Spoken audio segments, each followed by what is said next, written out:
Bonsoir à toutes et à tous. Je suis particulièrement heureuse d'être là parmi vous ce soir et pour vous parler de choses qui m'intéressent actuellement. Donc,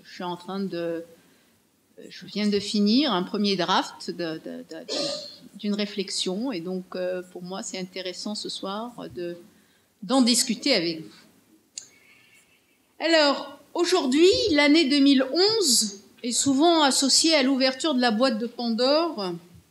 État effondré, guerre civile, bain de sang, crise migratoire et les images de chaos semblent se détacher de nos écrans pour menacer nos petites vies. Et certains en viennent même à regretter les dictateurs déchus et aspirent à l'émergence de nouveaux léviathans.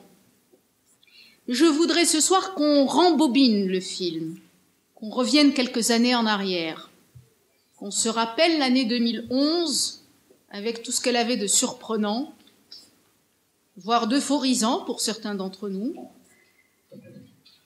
Le peuple veut la chute du régime faisait alors écho à ces vers de Brecht.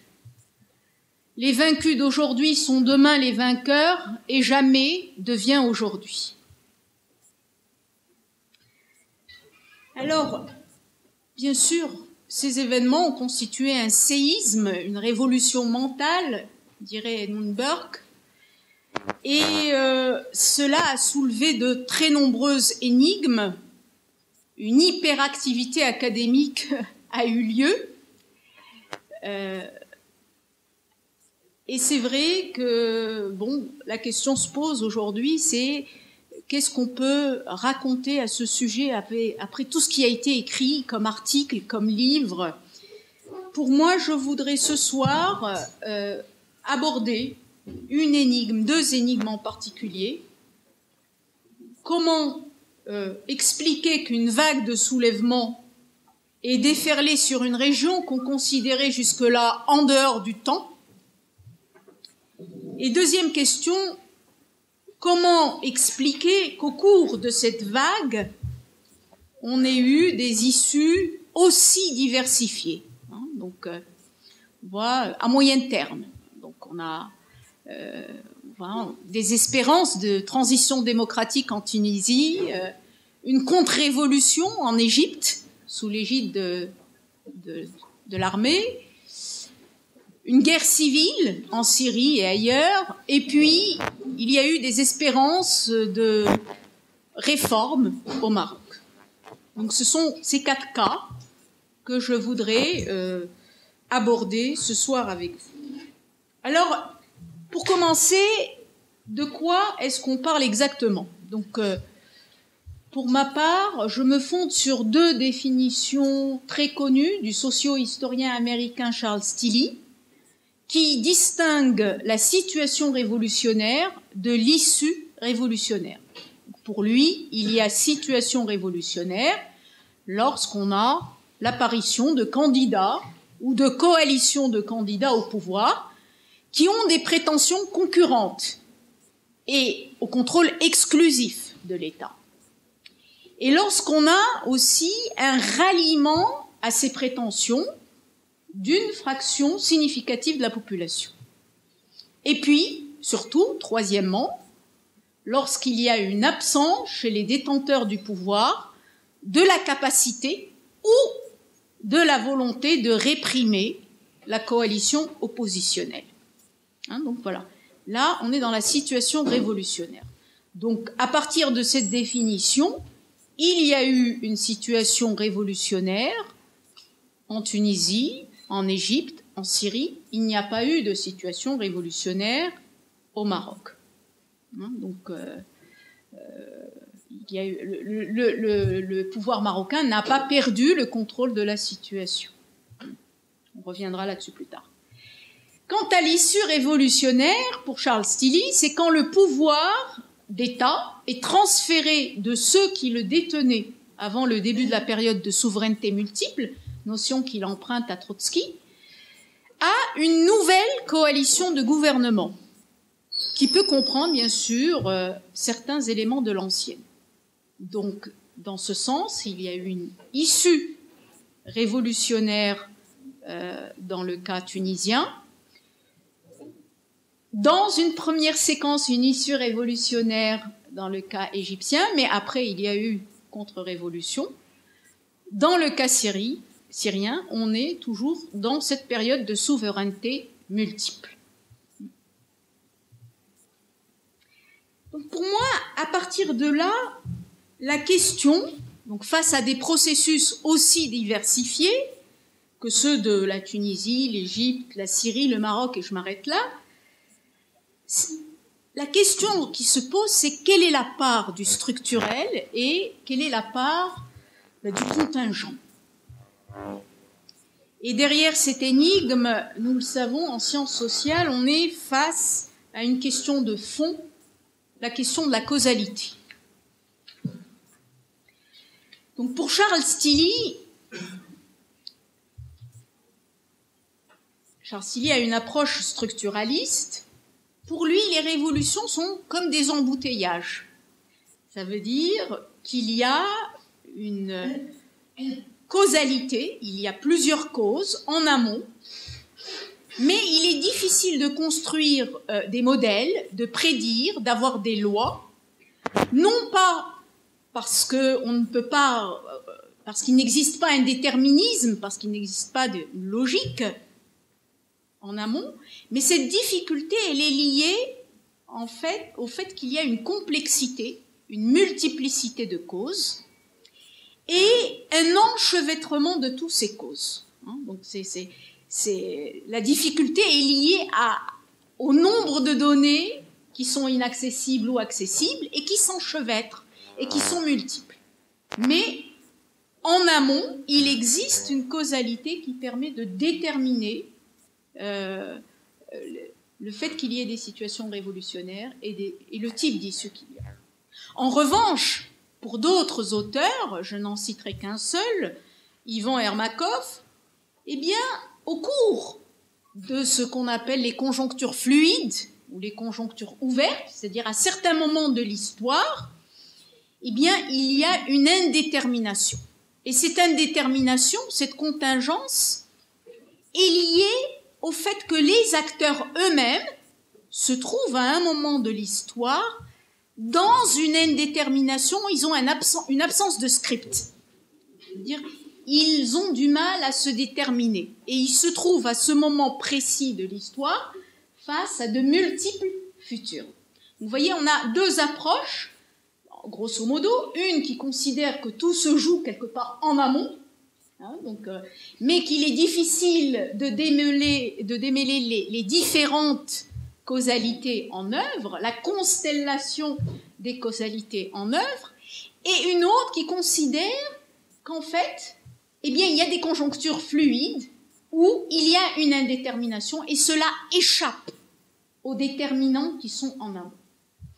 Alors, pour ma part, je me situe dans une perspective processuelle, interactionniste, je préciserai davantage ce que j'entends par là, mais je tiens d'abord à dire que ce que je vous présente aujourd'hui se situe au prolongement d'une réflexion collective qu'on a menée au Crapule sur le Maroc avec Mohamed Djirlali, sur le mouvement du 20 février, on a publié un article là-dessus, une réflexion générale avec Olivier Filleul, mais aussi avec Youssef El Chazli, qui est également doctorant au Crapule.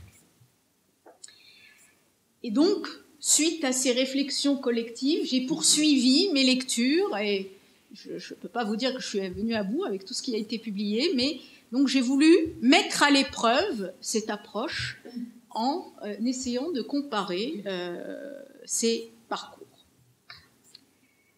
Alors, ce que je voudrais montrer, ou essayer, ou du moins formuler l'hypothèse, c'est que la Tunisie, l'Égypte, la Syrie et le Maroc, c'est vrai, quand on voit aujourd'hui ce qui est advenu à moyen terme, eh bien, en entendant certains discours, on a l'impression que c'était inscrit dans leur ADN. C'est normal que, au Maroc, que la monarchie ait réagi de la manière dont elle ait réagi et qu'elle s'en soit sortie. c'est normal que la Tunisie connaisse une transition démocratique, le type de transition qu'elle a connu. C'est normal que l'armée ait repris le pouvoir. Il y a une sorte, après coup, a posteriori, voilà, c'est normal qu'il y ait la guerre civile. Donc, après la surprise de départ, eh bien, nombreux sont les chercheurs qui ont ressorti leur boîte à outils habituelle, hein, pour puiser dans ce qui s'est passé les éléments qui sont en ajustement avec leur modèle interprétatif. Et donc, alors même qu'au début c'était le séisme, donc on a assisté à un moment donné où les mêmes boîtes à outils qui expliquaient que cette région était en dehors du temps, condamnée à l'autoritarisme, eh bien les mêmes outils sont utilisés pour expliquer le changement et les résultats. Bon, c'est classique. Hein, la même chose a été faite après ce qui s'est passé en Europe de l'Est. Enfin, c'est classique. Donc là, l'idée, dans l'approche processuelle que je souhaite présenter ici, et interactionniste, l'idée c'est de dire que oui, les révolutions ne sont pas un pur accident. Mais, pour reprendre les mots de l'historien Roger Chartier, historien de la Révolution française, si elles ne sont pas un pur accident, elles ne sont pas non plus une absolue nécessité. Et il ne faut pas confondre les origines d'une révolution avec des causes. Hein, des causes, c'est-à-dire que tout découle logiquement. Donc aussi, pour l'enjeu, c'est d'essayer de prendre en compte des éléments conductifs. Alors par éléments conductifs, je renvoie aux caractéristiques de l'environnement, hein, le contexte, à un niveau macrologique, mais aussi au niveau des groupes, des organisations, mais aussi au niveau des individus. Oui, on a des dispositions, oui, il y a des organisations, il y a des groupes, il y a des ressources que les uns et les autres ont, il y a une histoire, mais ce sont des éléments. Après, il ne faut pas, à partir de là, on ne peut pas déduire des lois historiques du changement. On ne va pas appréhender le contexte de manière mécanique, en surplomb, en amont. C'est-à-dire après, il s'agit de réintroduire les acteurs et les introduire de manière, enfin je dirais, les percevoir comme des acteurs agis, mais en même temps agissant et interagissant, séquence par séquence. Donc ces acteurs, ils perçoivent des éléments de leur contexte, ils se les approprient, c'est-à-dire ne pas avoir une approche statique.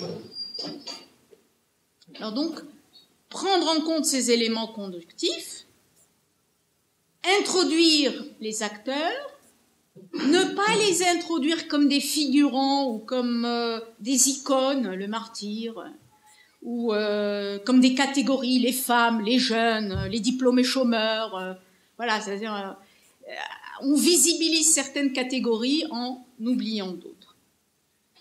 Mais à côté de cela, il est très important d'observer ce qui se joue dans les logiques d'action pendant les mobilisations.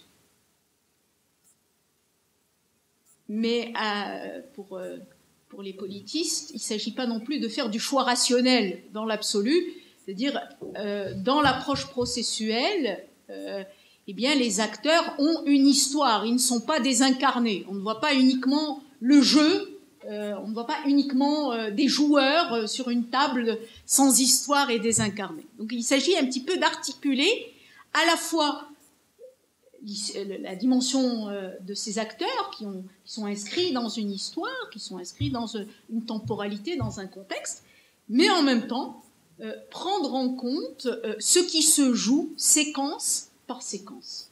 Et comment à chaque séquence d'action, eh bien, les conditions de l'action sont redéfinies au cours des interactions entre les différents protagonistes. Voilà.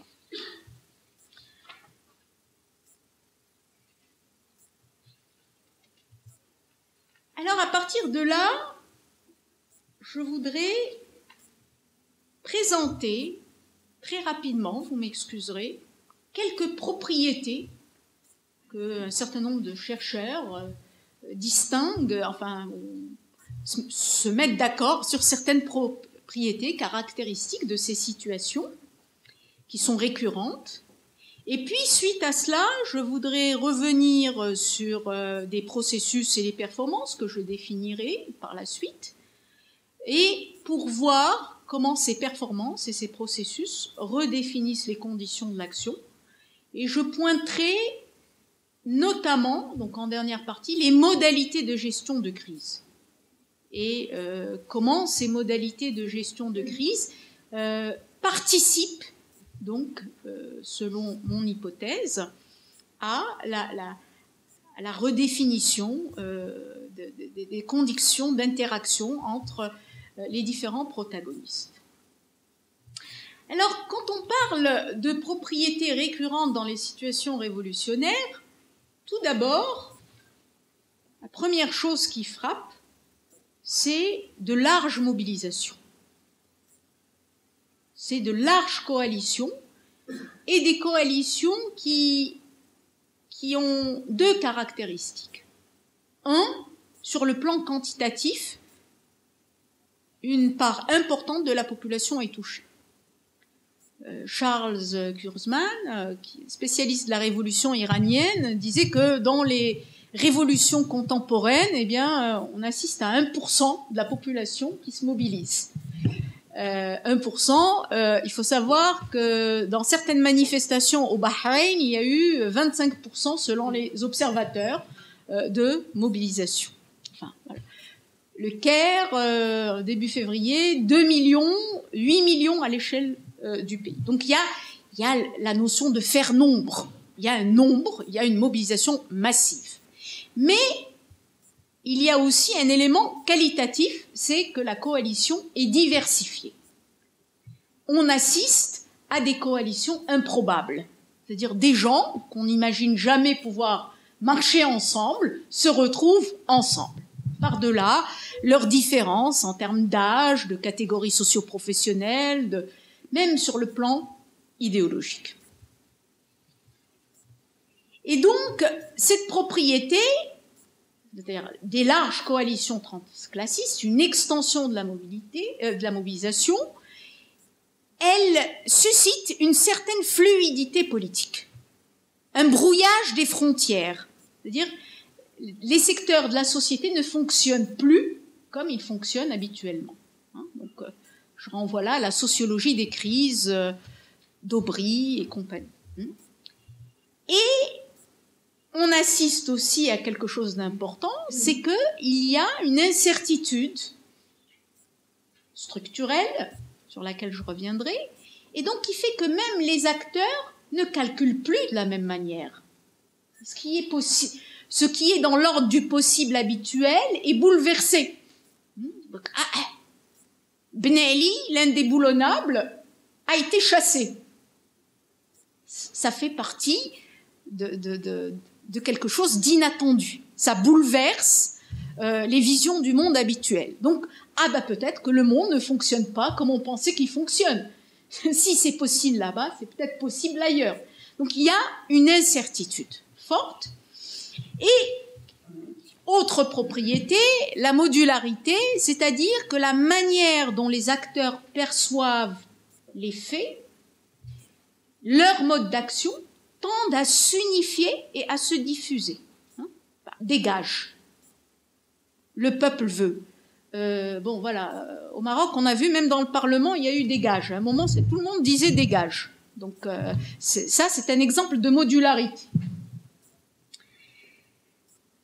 Alors, autre point important, c'est à l'échelle des organisations, c'est-à-dire à l'échelle mésologique. Donc, plus macrologique, mais mésologique.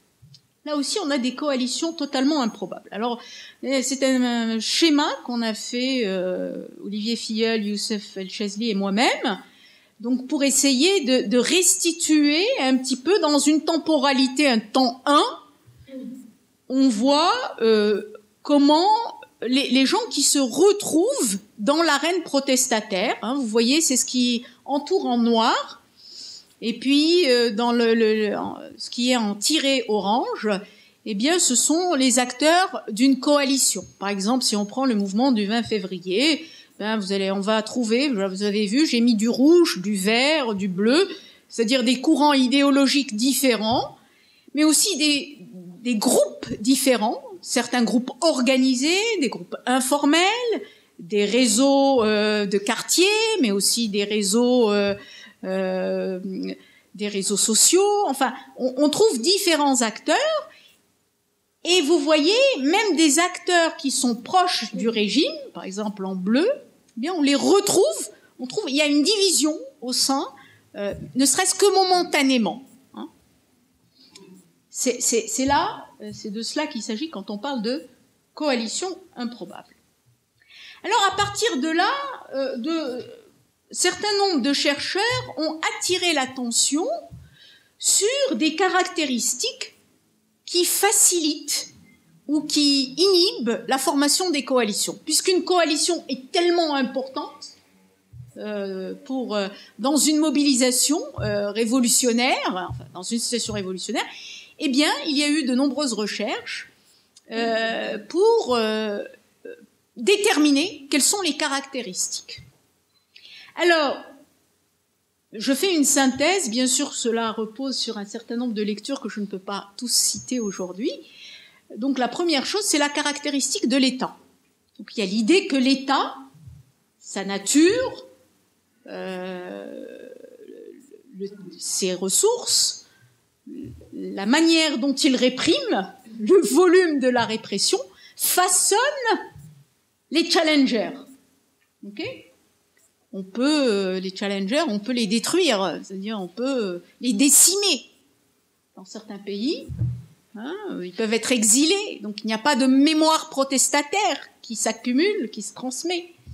Dans d'autres endroits, comme dans la Tunisie, la plupart des acteurs organisés, en dehors des associations et du syndicat qui étaient perçus comme proches du régime, eh bien tous ces acteurs étaient réprimés dans le sens où leurs ressources, l'État avait limité leurs ressources et l'accumulation des ressources, qu'il s'agisse de ressources en termes d'enracinement, de réseau, en termes de présence sur le terrain. Dans d'autres cas, on va voir que l'État va tolérer certains acteurs et empêcher d'autres acteurs d'avoir une présence légale qui permet d'accumuler des ressources, de s'organiser. Et donc là, on voit très très bien que on a 3 cas qui sont considérés, dans le cas de la Tunisie et de l'Égypte, avec des degrés très différents bien sûr, qui peuvent être caractérisés d'États exclusifs interventionnistes. Alors qu'est-ce que ça veut dire ? Cela veut dire que finalement, l'État concentre tellement les ressources, les décisions, c'est l'État qui réprime et tout, que les griefs se concentrent sur l'État. En revanche, au Maroc, donc, c'est un État qui est considéré comme relativement inclusif. Donc, il y a un renouvellement régulier des clientèles. On peut avoir été opposant du roi et devenir ami du roi. Donc, il y a une certaine fluidité. Il y a un renouvellement des clientèles. Et puis, il y a toujours des acteurs qui trouvent un intérêt à rester dans des transactions collusives avec l'État, parce qu'il y a des bénéfices. Donc, l'État permet de redistribuer un certain nombre de ressources et pas de manière statique. Il y a un renouvellement. Et il y a un trop-plein d'acteurs. C'est-à-dire dans la trajectoire historique marocaine, donc il y a un trop-plein d'acteurs, c'est-à-dire il y a une division. Donc je ne vais pas remonter à l'histoire, mais une scène partisane fragmentée, une scène associative très dense, une scène syndicale très fragmentée. Et donc, a priori, à partir de ces propriétés, il est très très très difficile, dans le cas du Maroc, de réunir une coalition du fait de ces caractéristiques, de ces acteurs, qu'il y a toujours des acteurs qui trouvent qu'il y a un intérêt à garder, à rester dans des transactions collusives avec le régime.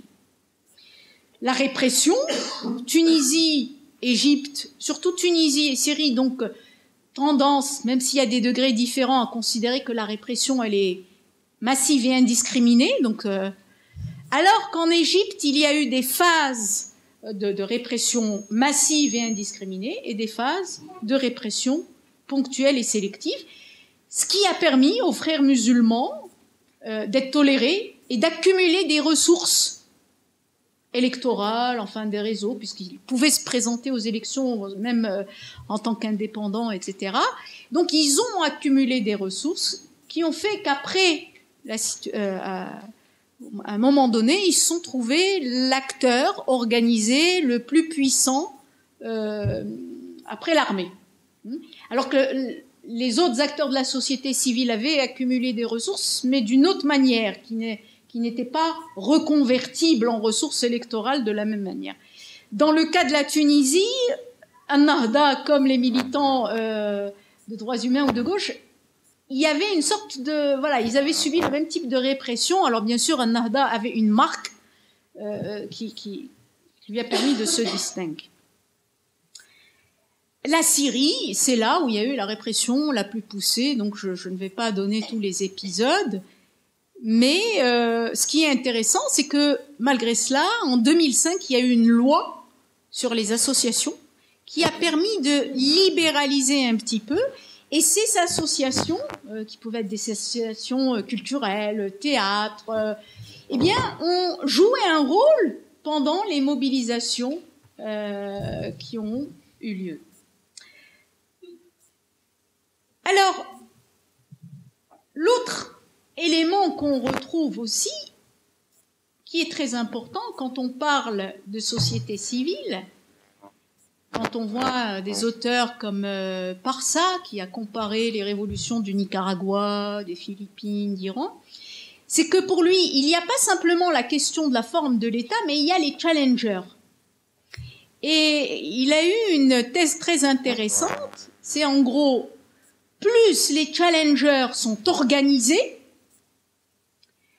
plus ils sont polarisés, plus il est difficile de construire une coalition. Alors je vais m'expliquer. En fait, je pourrais expliquer la chose très facilement, c'est un petit peu l'extrême gauche marocaine avec l'aide SN. C'est-à-dire, voilà, il y a une polarisation, il y a un souvenir des luttes passées, mais il y a surtout une conscience que les rapports de force sont très inégaux. Donc on va pas se rentrer dans une coalition avec quelqu'un qui peut nous dévorer. Hein, donc il y a cette idée. Mais je donne cet exemple. Ce que je trouve extraordinaire, personnellement, c'est qu'en dépit de facteurs inhibiteurs très forts dans la trajectoire marocaine pour qu'il y ait une coalition, eh bien cette coalition a eu lieu.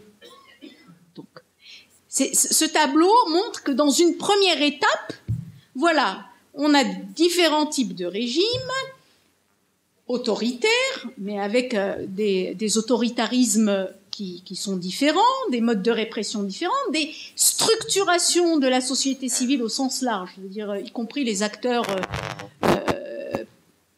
syndicaux, associatifs, les acteurs politiques qui ont accès à la scène légale. Eh bien, donc on a des structurations différentes. Et a priori, on dirait, bah oui, la Tunisie, c'était possible d'avoir une mobilisation, mais quand même en Syrie aussi. Mais le Maroc, non. Voilà.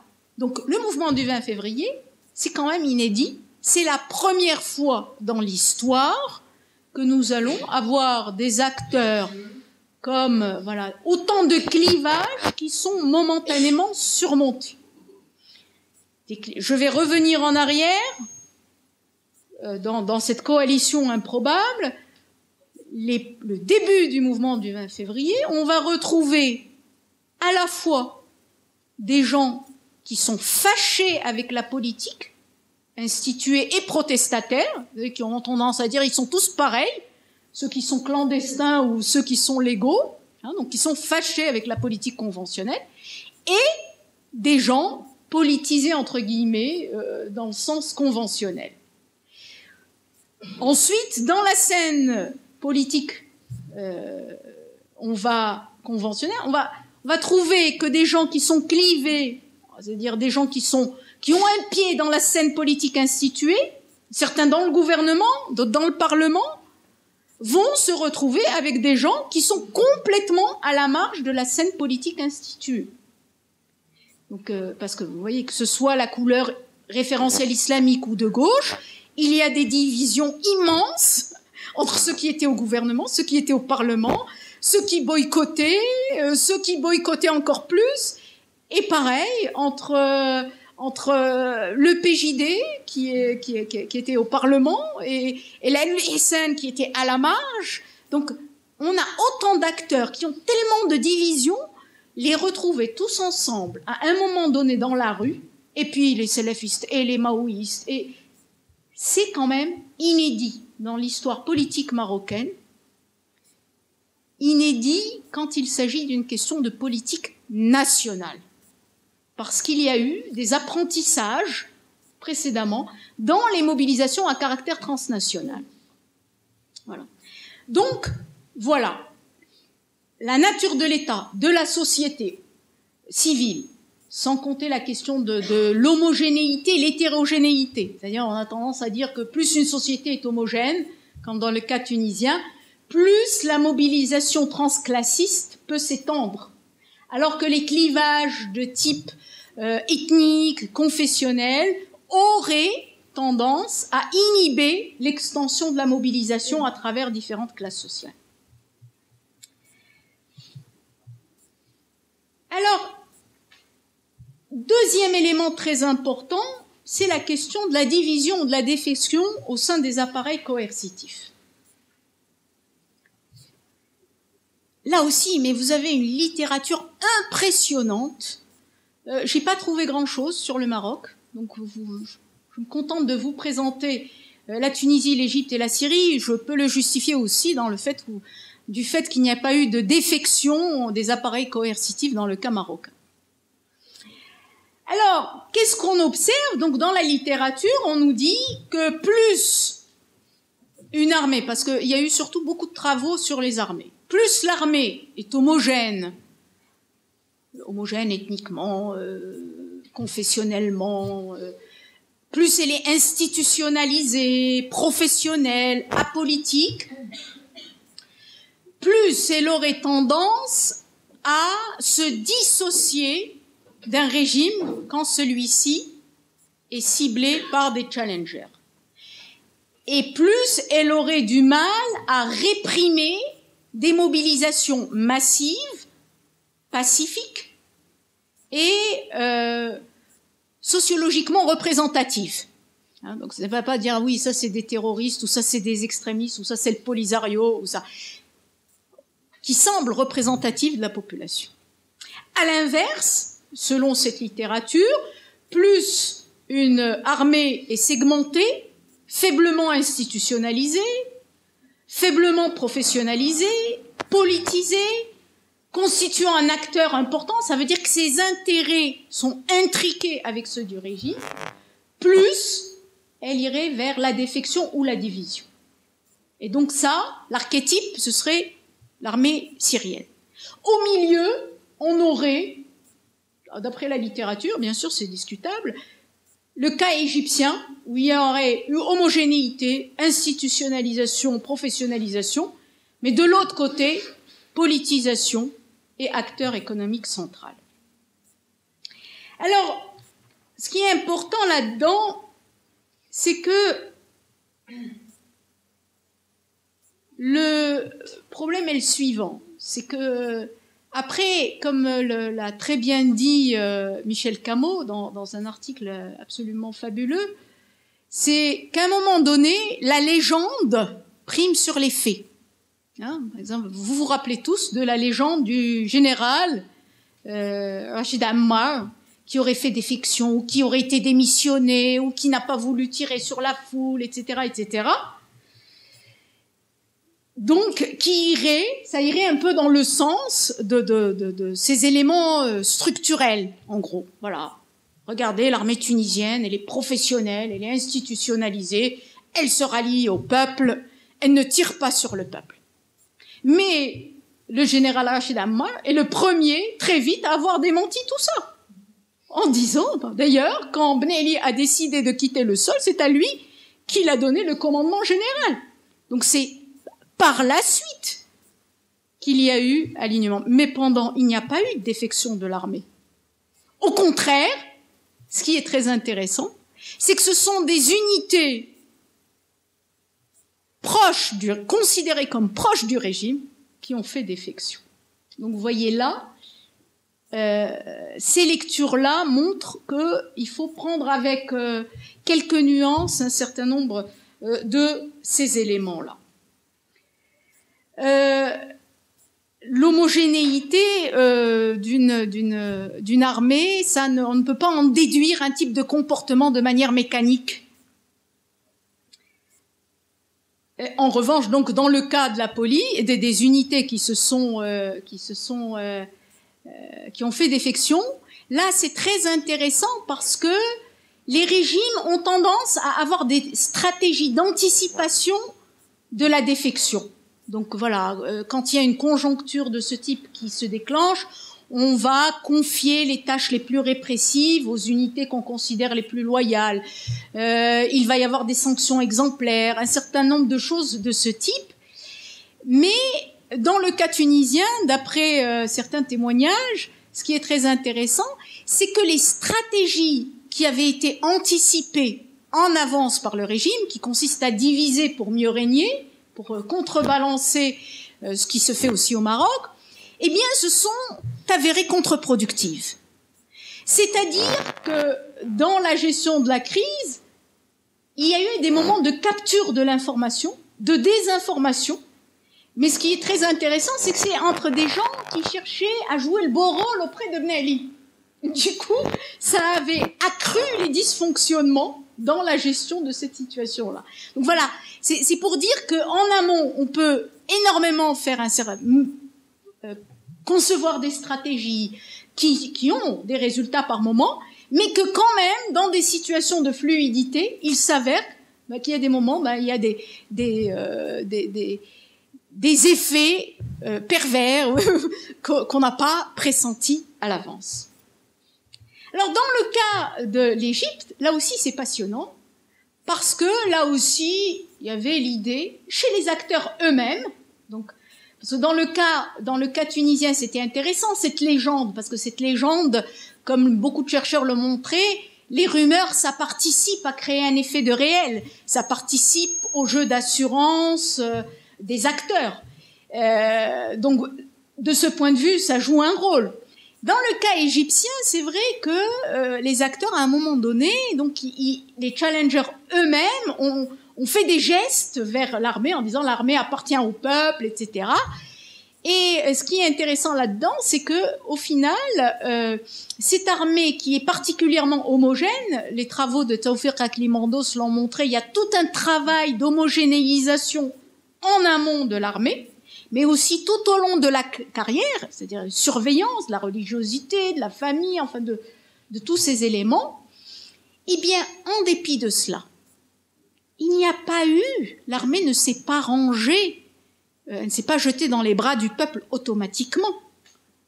Il y a eu tout un travail qui a été fait, multiplicité de sondages internes.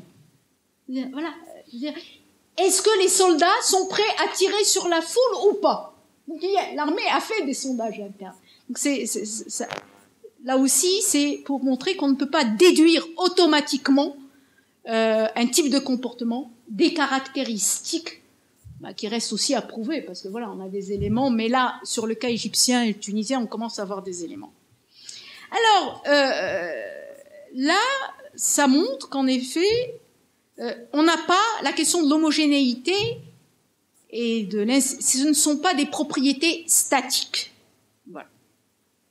Dans le cas syrien, il est vrai que, à un moment donné, d'après certaines recherches, on a un commandement qui a les mêmes intérêts, qui a des intérêts dans sa survie même, dans une alliance avec le régime, mais c'était pas automatique c'est pas parce qu'ils sont alaouites, c'est pas inscrit dans leur gène, mais il y a eu tout un travail qui a été fait, et que de l'autre côté, il y a les recrues qui sont confessionnellement mixtes, enfin, qui ne sont pas donc, à un moment donné, il y a eu une division où il est très difficile de tirer sur des gens qui nous ressemblent. Mais là aussi, d'autres travaux ont montré que tout dépend de ce qu'on perçoit des rapports de force, des alliés régionaux. Le cas de Bahreïn n'est pas le cas de la Syrie, alors même qu'on a sur le plan confessionnel, on a une segmentation à ce niveau-là. Mais donc, à nouveau, on ne peut pas déduire automatiquement ces choses-là. Je les développerai davantage. L'idée principale, c'est que les éléments dits structurels sont amenés à être redéfinis par un ensemble de processus et de performances. Donc, comme d'autres auteurs, d'autres chercheurs, je considère qu'il est très important de se saisir de ce qui se joue pendant. Donc pas simplement de dire on va expliquer ce qui s'est passé avec ce qu'il y a avant, mais qu'est-ce qui s'est passé pendant. Voilà. Et donc observer les séquences d'action. Alors les séquences d'action, nous les avons définies avec Olivier Filleul comme un enchaînement de performances qui est sous-tendu par un ensemble de processus. Et les performances, c'est ces interactions, ces échanges de coups entre tous les acteurs en présence. Et cela renvoie à une histoire protestataire, à une culture policière, à une culture protestataire. On verra des images par la suite. Donc voilà, il y a une incorporation de savoir-faire, il y a une accumulation. Mais par moments, ces répertoires dans lesquels puisent les acteurs, sont détournés, subvertis, réappropriés ou mis de côté parce que on est dans des moments où ce sont les logiques de situation qui l'emportent. Enfin, les processus, ça peut être les processus relationnels, excusez-moi de jargonner, des processus cognitifs, que je vais donner quelques exemples, mais aussi des émotions qui produisent des effets qui sont susceptibles de modifier la nature des relations. Alors, prenons quelques exemples. À l'échelle collective, je donnerai que 2 exemples. On parle souvent d'un microprocessus, l'émulation. Ça, je ne vais pas développer longtemps. L'émulation, telle chose, Ben Ali a été déboulonné, Moubarak a été déboulonné, peut-être que les choses ne sont pas comme ce qu'on pensait. Peut-être que nous avons tout compte fait les mêmes situations, peut-être qu'on est face à un rendez-vous de l'histoire où on a des nouvelles opportunités. Donc il y a une émulation. Il y a aussi quelque chose de très intéressant, c'est l'attribution de similarité. Alors nous l'avons observé avec Mohamed Djerlali dans le cadre du mouvement du 20 février. C'est tout le travail qui est fait par les acteurs pour considérer, pour unifier la vision des choses, pour établir des similarités entre une situation et une autre, et pour occulter le désalignement qu'il peut y avoir. Donc, par exemple, dans le cas du mouvement du 20 février, on va se dire, les acteurs qui impulsent le mouvement ont des perceptions de ce qui se passe ailleurs. Ah oui, ils ont mis en avant des jeunes. Nous aussi, on va mettre en avant des jeunes. Ah, regardez, les Coptes protègent les musulmans pendant qu'ils font leurs prières. Ah, nous aussi, si on veut réussir, on doit surmonter nos divisions voilà. Ah, ils ont mis de côté l'idéologique. On doit faire pareil. Et donc, dans le cas du mouvement du 20 février, pendant les premiers mois, on a vu le travail de tout un ensemble d'acteurs, mais un travail au quotidien pour unifier le mouvement, pour occulter les désalignements. Et c'était super. On a assisté à des AG où on voyait des gens, voilà, on commençait à voir la division, des signes de division, surtout avec le sentiment qu'il y avait de l'infiltration. Alors vous allez voir, on assiste à des moments en plein AG comme ça où des gens se lèvent et disent et d'autres qui se lèvent de l'autre côté et qui disent c'est-à-dire avec unis et solidaires, nous atteindrons nos objectifs. Donc, il y avait cette conscience très très forte chez un certain nombre d'acteurs de courants idéologiques différents tout au début, qu'il fallait occulter les désalignements, qu'il fallait maintenir un front uni. Et on voit que là, dans ce cas, c'est-à-dire l'attribution de similarité, le travail qui a été effectué par un certain nombre d'acteurs. À Casablanca, nous avons vu le rôle qui a été joué par des militants d'attaque, par des militants de la SN pour ne pas faire peur. Donc on voyait quand même des moments où les jeunes filles en mini-jupe et cigarettes, faire copine avec les filles voilées. Enfin, on a assisté à des scènes assez rares, bien sûr momentanément. Donc l'attribution de similarité, et à l'échelle micro, c'est-à-dire des individus, eh bien voilà, il y a d'autres mécanismes, je vais pas m'étendre là-dessus, la masse critique. Je sais pas, elle Soigny racontait dans un de ses livres que voilà, le 25 janvier, il était en pyjama et il écrivait son livre, et puis à un moment il allume Al Jazeera ou je ne sais quelle chaîne, et au lieu qu'il y ait 3 poilus et 2 tondus comme d'habitude, quand on appelle à une mobilisation, les habitués, il a vu qu'il y avait masse. Et là, il raconte qu'il s'est dépêché pour s'habiller et sortir dans la rue. C'est-à-dire que d'habitude, il dit, ouais, ben, voilà, quand ils appellent à une mobilisation, il y a toujours les mêmes. Et là, donc les gens ont perçu que c'était un jour différent des autres. Donc voilà, c'est ce qu'on appelle la notion de masse critique. Bien sûr, il y a d'autres éléments, on peut pas tout réduire à cela, mais c'est pour donner des exemples. Il y a aussi ce que les auteurs du choix rationnel appellent le bandwagon effect. Il y a un train en marche, on prend le train en marche. Je sais pas, Youssef El-Chazli, dans le cas égyptien, raconte à un moment donné comment le garçon, le monsieur qui est un peu le modèle dans le quartier est là, et puis à un moment donné, les jeunes du quartier arrivent blessés. Et il n'a pas la face de rester en train de les regarder. Il ne peut que les rejoindre, c'est-à-dire pour garder la face dans son réseau de quartier, avec le réseau d'interconnaissance. Donc, il y a, voilà, l'idée qu'il y a un moment historique et que les gens ne veulent pas passer à côté. Et donc, bien sûr, il y a aussi ce qu'on appelle, donc voilà, on a vu du côté du choix rationnel les acteurs qui calculent, voilà, il y a beaucoup de monde qui est sorti, s'il y a beaucoup de monde, on va pas voilà, ils sont sortis, ils n'ont pas été tués, enfin, voilà, il y a des choses comme ça, mais il y a aussi une dimension émotionnelle, c'est-à-dire on va pas opposer uniquement le rationnel et l'émotionnel, il y a aussi des moments où on appelle ça des chocs moraux.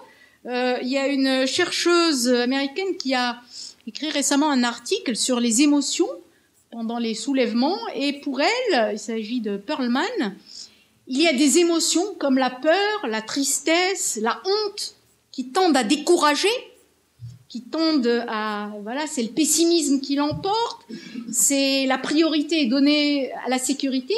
À l'inverse, la colère, la joie, la fierté, eh bien, tendent à encourager les acteurs à aller de l'avant, à réduire, à minimiser le risque, à se sentir efficace. Enfin, voilà. Donc, c'est pour dire que il ne faut pas faire un choix. C'est-à-dire, les mêmes acteurs peuvent à un moment donné faire des calculs rationnels en fonction des perceptions qu'ils ont à un moment donné, des informations qu'ils ont à un moment donné, et à d'autres moments être plutôt pris par l'émotion. Et ça, nous l'avons aussi vu. Nous avons vu des acteurs pris par l'addiction, à un moment donné, de sortir tous les dimanches. Enfin, voilà, c'est-à-dire ces émotions doivent être prises en considération. Alors, bien sûr, dans cette arène, à un moment donné, on voit très très bien une convergence de différentes dynamiques qui sont indexées à différents types de politisation. Hein, c'est-à-dire, bien sûr, ma conception de la politisation est large. À un moment donné, on va trouver à la fois des acteurs organisés qui ont l'habitude de certaines pièces de répertoire d'action, les manifestations, les grèves, les sittings. Il y a les clubs de foot, les cercles artistiques, religieux. Chacun a des savoir-faire, les réseaux informels, donc on a les arts de résistance, les graffitis, enfin la cyberdissidence, tout ça. Il ne s'agit pas de dire il y a un type d'action plutôt qu'un autre, mais à un moment donné, toutes ces dynamiques sont coprésentes et convergent. Alors bien sûr, il y a les formes apprises. Là, je vous donne un exemple, le 24 avril à Casablanca. Donc regardez le cordon.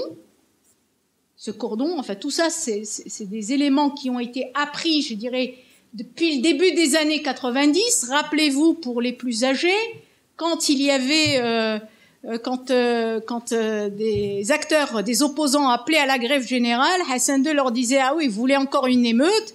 Et de l'autre côté, je me rappelle en 90, qui disait, les militants, après la grève générale 90, qui disaient « Il faut qu'on fasse une manifestation civilisée.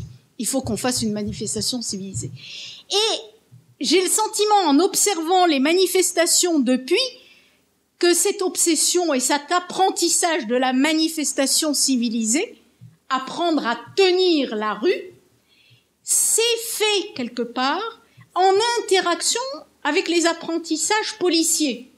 Hein, je ne vais pas parler comme l'ancienne ministre de la Défense française, mais disons là on est on fait de la recherche, mais dans le cas marocain, on est loin des bains de sang des années de plomb. C'est-à-dire il y a un apprentissage, il y a une sorte de routinisation de la sortie dans la rue, et les acteurs sont très fiers de savoir tenir la rue. Très fiers. Mais voilà, regardez, tout ça, tous ces éléments, la grande affiche, les banderoles, les Honda, les fameuses, c'était les véhicules sonorisés, les haut-parleurs, en fait, toute cette organisation-là qu'on voit le 24 avril, c'est le fruit d'un long apprentissage de la rue. Donc c'est toutes ces mobilisations, les affaires palestiniennes, de soutien à l'Irak, etc.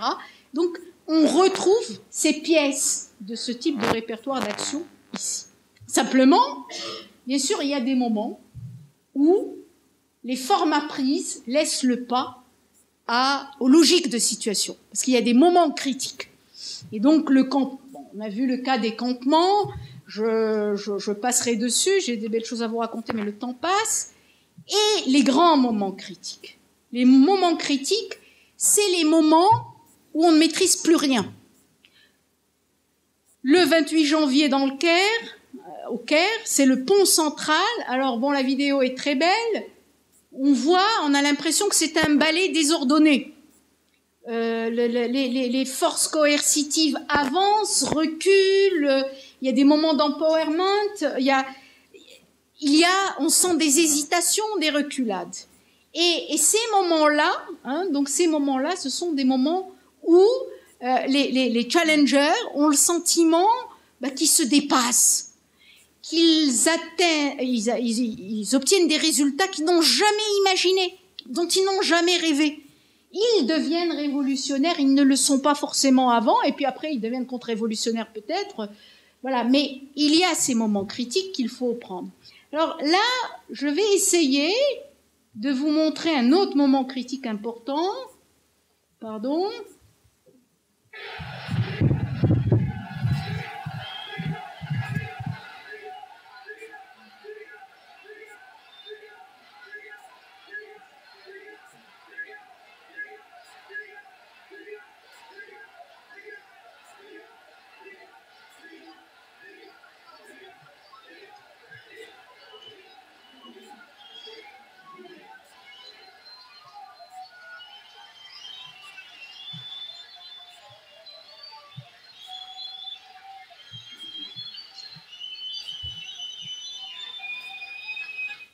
qui est intéressant dans cette vidéo, c'est que cet extrait de vidéo, c'est qu'on voit à un moment donné, bon, ce crescendo, cette réduction, il n'y a plus qu'un seul slogan qui est scandé.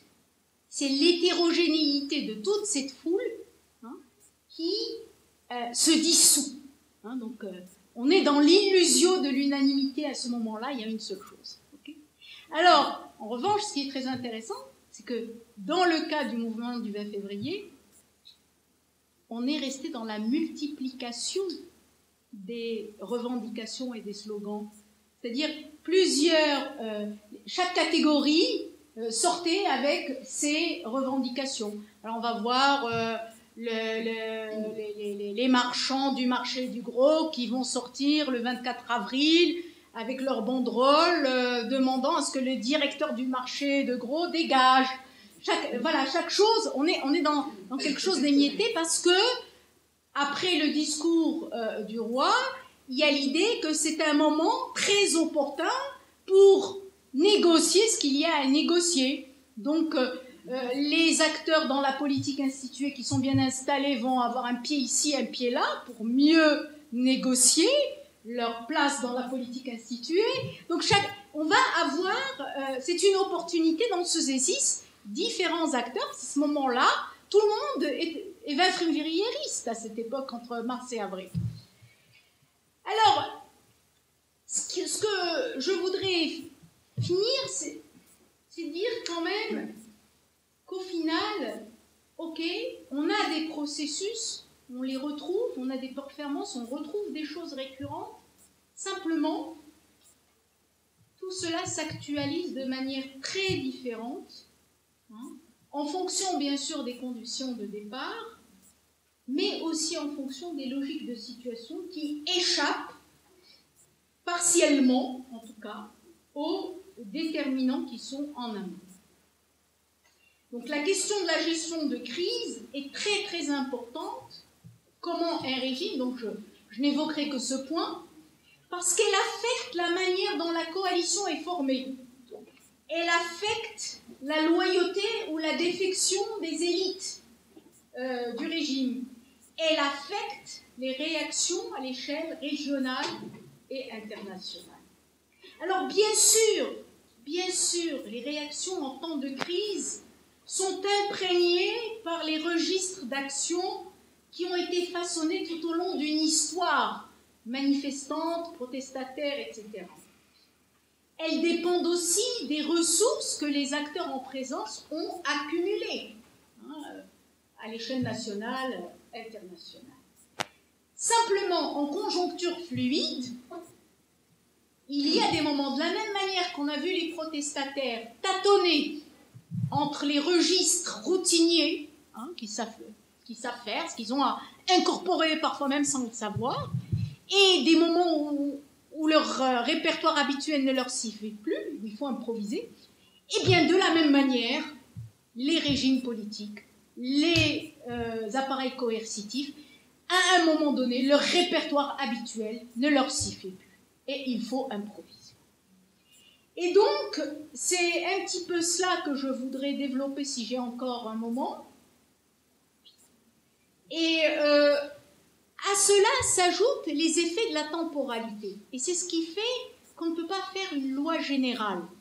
Parce que ce qui se passe ici à un moment donné a des effets sur ce qu'a appelé, Lisa Anderson a appelé ça les effets de voisinage. Donc, et les acteurs, la manière dont ils perçoivent ce qui se passe en Égypte ou en Tunisie ou en Libye, elle varie. Et cela change d'un moment à l'autre. Et donc, pour moi, c'est très important d'examiner de près ces gestions de crise, parce que c'est des moments où certains acteurs s'approprient des opportunités, c'est-à-dire, voilà, on n'a pas des ressources une fois pour toutes, on peut les produire, et en même temps, on assiste à des redistributions de cartes. Alors, voyons maintenant, je vous ai fait aussi un petit tableau. Donc oui, face à une crise, un régime politique, il va multiplier les offres.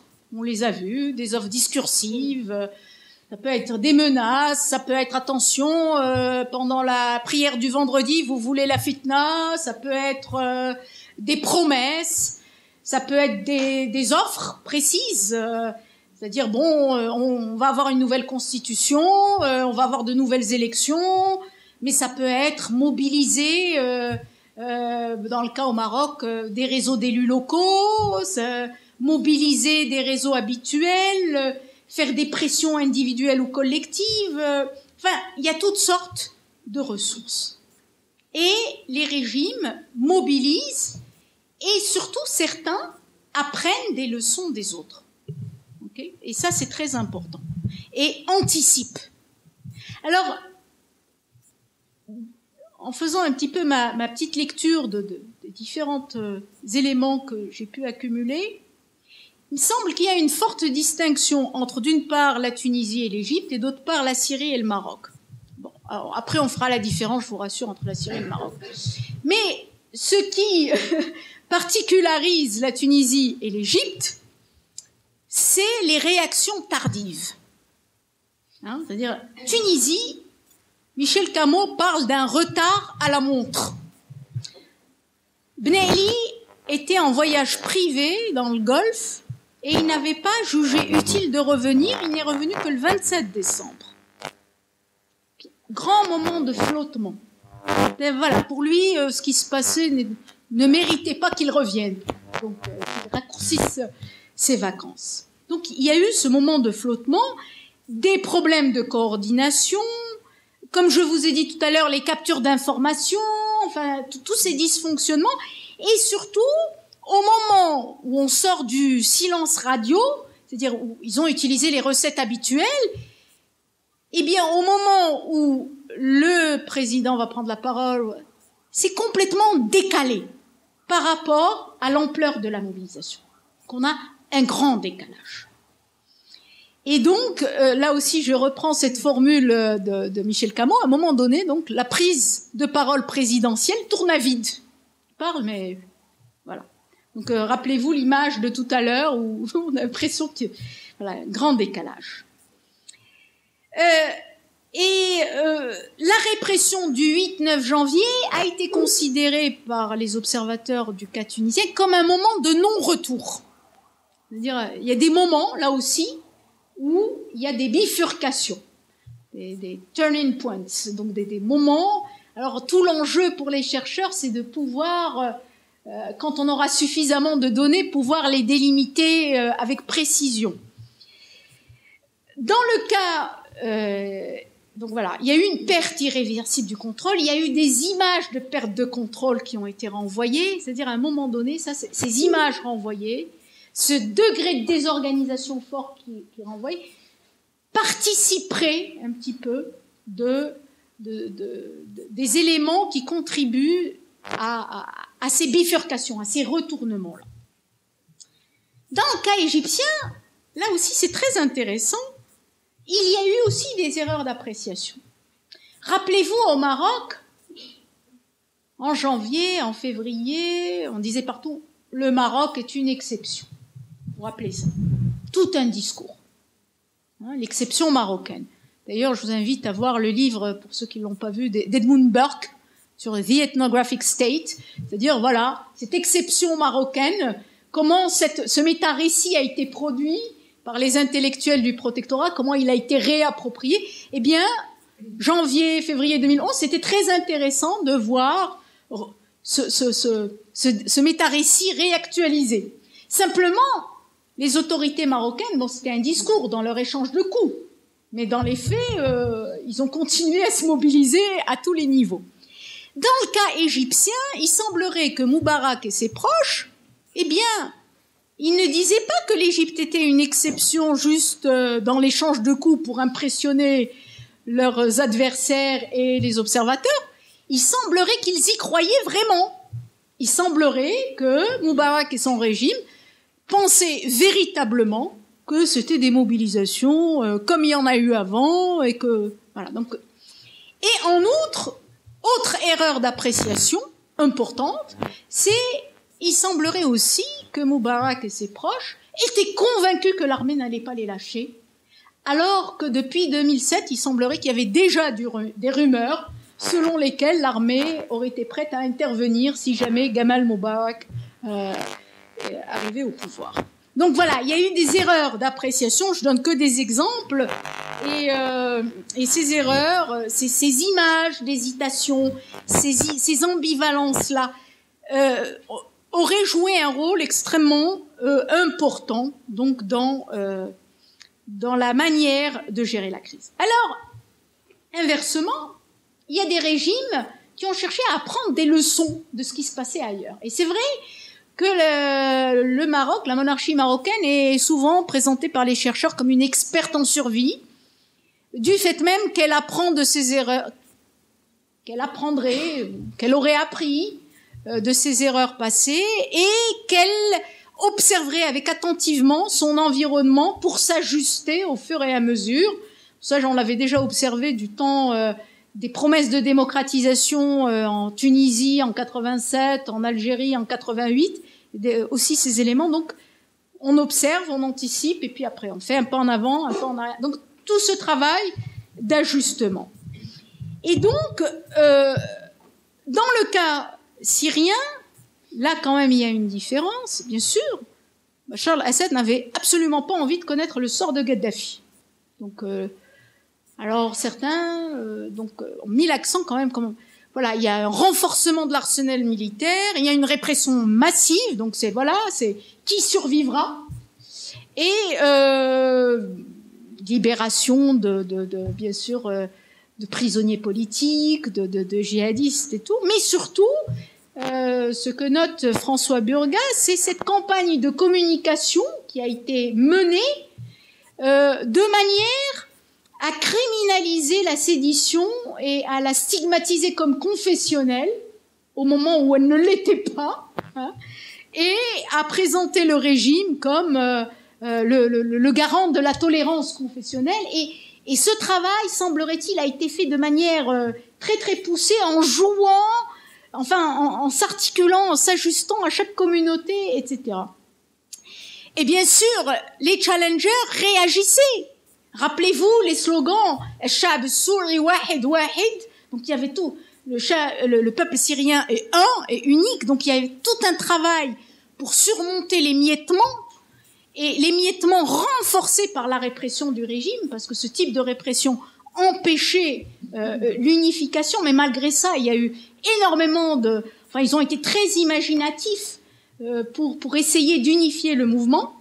Simplement, au fur et à mesure qu'il y a eu militarisation, violence compétitive, j'aime bien cette notion de violence compétitive, c'est à un moment donné où des acteurs qui n'ont pas de base sociale vont essayer de l'emporter sur les autres, mais en faisant des actes de violence qui leur donnent une publicité, et des actes de violence qui sont nourris parce qu'il y a des bailleurs de fonds régionaux, internationaux, qui nourrissent, qui alimentent la mobilisation. Et donc voilà, dans ce sens, on voit très très bien, je n'ai pas suffisamment le temps de le montrer, mais ce qui ressort, c'est que cette guerre civile, ethnique, confessionnelle, etc., n'était pas inscrite dans les gènes du pays, mais il y a eu tout un travail, il y a eu des interventions aussi sur le plan régional, international, tout ce travail qui a militarisé une mobilisation qui était très pacifique au début et qui n'était absolument pas confessionnelle. Et donc, ça a été très très loin puisque le régime est parvenu à diviser, pas simplement à l'échelle nationale, mais aussi régionale et internationale, et à avoir en gros avec lui, tout compte fait,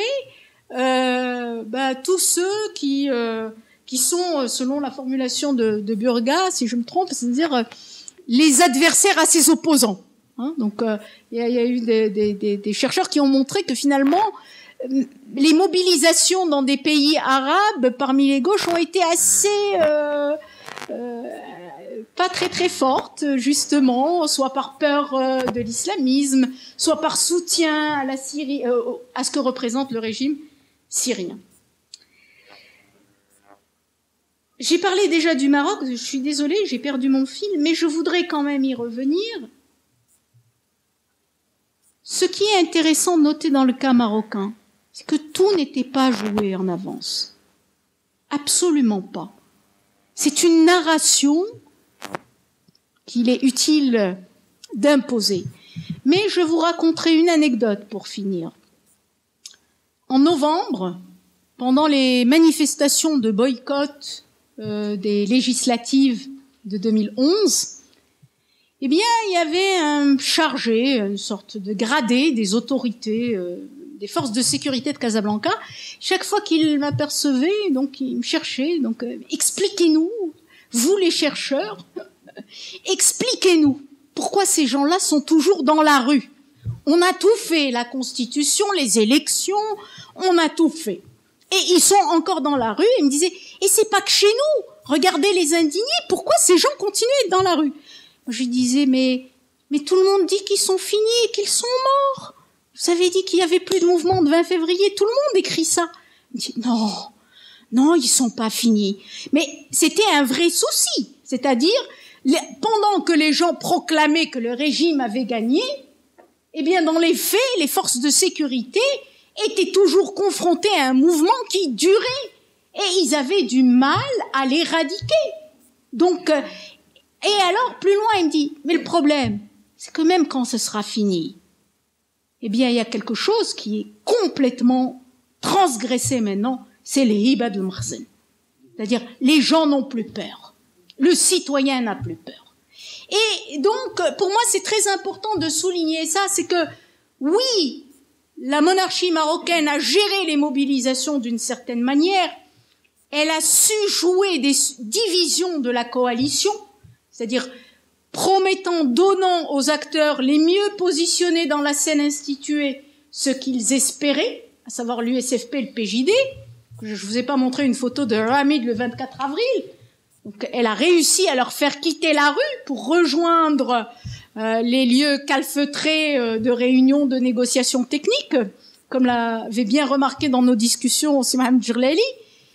De l'autre côté, à un moment, les deuxièmes à faire des grandes défections, ça va être la SN, après les élections, parce que la SN, contrairement à ce qui a été dit, dans les faits, ils ont eu le sentiment de s'être fait d'avoir joué, de s'être mobilisé pour le PJD. Et ce qui s'est passé l'été est très important aussi. C'est que parmi les protestataires, alors même qu'il sortait beaucoup de gens dans la rue, la démoralisation avait commencé. Les images qui venaient de Syrie, les images qui venaient de Libye, les gens qui étaient un petit peu de gauche, commençaient à se méfier de la SN.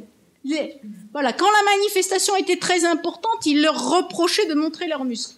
Quand les gens ne sortaient pas beaucoup, ils veulent nous montrer qu'on n'est rien sans eux. Il y avait une méfiance très importante au sein du groupe, mais qui était en lien avec le fait que les révolutions ne faisaient plus rêver, que les images qui parvenaient, c'était le sang, c'était des victoires islamistes, et donc tout cela a contribué à démoraliser et à désunir le groupe. J'ai été longue, je conclurai juste sur une chose, parce que j'ai envie de rendre hommage à certains jeunes qui m'ont accepté parmi eux pendant toutes ces mobilisations. J'ai voulu souligner une chose. Oui, nous avons des éléments, des facteurs structurels qui sont là. Mais pour moi, il était fondamental de dire que, à un certain moment de l'histoire, eh bien, les conditions de l'action sont redéfinies et participent à la reconfiguration de ces fameuses structures. Donc, de se rappeler que les acteurs, oui, ils sont agis, ils ont des dispositions, ils ont une histoire, ils ont une socialisation, que les collectifs ont des savoir-faire, mais qu'il y a des événements qui sont transformateurs, au sens de l'historien Sewell. Pour certains, je reviens aux individus, c'est des transformations définitives. Pour ceux qui ont perdu la vie, sous le coup de la répression, d'une milice adverse, ou ceux qui se sont suicidés, il y en a, malheureusement. Pour d'autres, c'est des ruptures biographiques importantes. Ils ont perdu les leurs, ils ont subi la torture, ils ont subi l'emprisonnement, l'errance, l'exil. Dans certains cas, on assiste à de profondes radicalisations. Mais je voudrais finir sur un ton plus optimiste. Et je voudrais finir sur un échange que j'ai eu avec une jeune Casablancaise qui a participé pendant 3 ans aux mobilisations du mouvement du 20 février. Et cet été, lorsque je l'ai revue, je lui ai dit que j'étais en train de préparer quelque chose sur les révolutions, mais que je voulais absolument rentrer le Maroc, même s'il n'y a pas eu de révolution. Et alors là, elle m'a répliqué avec véhémence, je la suite, mais bien sûr qu'il y a eu une révolution. Et ça va même plus loin que la Tunisie, qui est engluée dans les luttes politiciennes. Au Maroc, depuis 2011, une révolution culturelle est en marche, dans l'espace urbain même, art de rue, théâtre de l'opprimé, bibliothèque ambulante dans le tram, café philosophique en plein air, et surtout, le mur de la peur s'est effondré.